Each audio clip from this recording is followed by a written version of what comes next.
नमस्कार दोस्तों, आप देख रहे हैं बोले भारत। यूपी की सुर्खियों के साथ मैं अनुराग। पहली खबर राजनीतिक गलियारे से।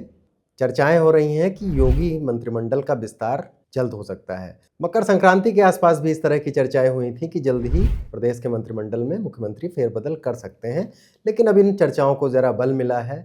माना जा रहा है कि उत्तर प्रदेश में करीब 12 से ज़्यादा मंत्री बदले जा सकते हैं। इस समय उत्तर प्रदेश में कुल 54 मंत्री हैं और नियमों के मुताबिक मुख्यमंत्री 60 मंत्री तक मंत्रिमंडल में रख सकते हैं।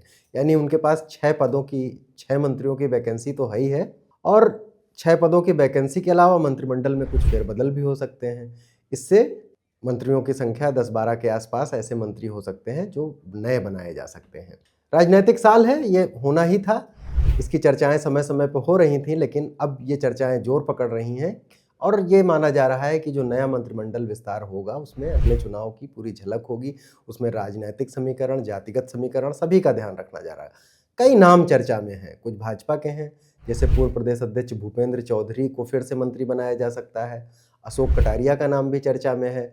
साध्वी निरंजन ज्योति के बारे में भी कहा जा सकता है कि कुछ क्षेत्रीय और कुछ जातीय समीकरण साधने के लिए उन्हें फिर मंत्रिमंडल में लिया जा सकता है। इन चर्चाओं में जिन लोगों के नाम छन कर बाहर आ रहे हैं उनमें 2 नाम बड़े दिलचस्प हैं। एक नाम है मनोज पांडे का। जी, मनोज पांडे जो समाजवादी पार्टी के मुख्य सचेतक थे विधानसभा में।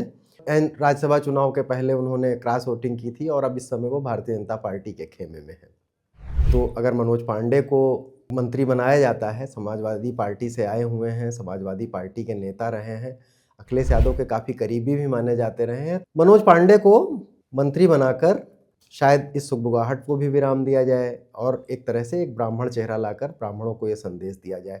दूसरा नाम है पूजा पाल का। ये भी बहुत महत्वपूर्ण नाम है। पूजा पाल राजू पाल की पत्नी है। राजू पाल कभी बसपा के विधायक हुआ करते थे और इलाहाबाद में उनकी हत्या कर दी गई थी, जिसमें अतीक अहमद और उनके भाई अशरफ का नाम आया था।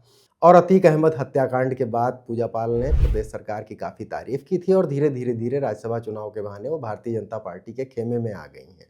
पूजा पाल अगर आती हैं, मंत्रिमंडल में शामिल की जाती हैं, तो ये दिलचस्प होगा क्योंकि इससे भी जातीय समीकरण मजबूत होंगे। अब आगे क्या होगा, मंत्री बनाना तो मुख्यमंत्री का विशेषाधिकार है, लेकिन जाहिर सी बात है कि इसमें 2027 के चुनाव की झलक पूरी तरह से मिलेगी।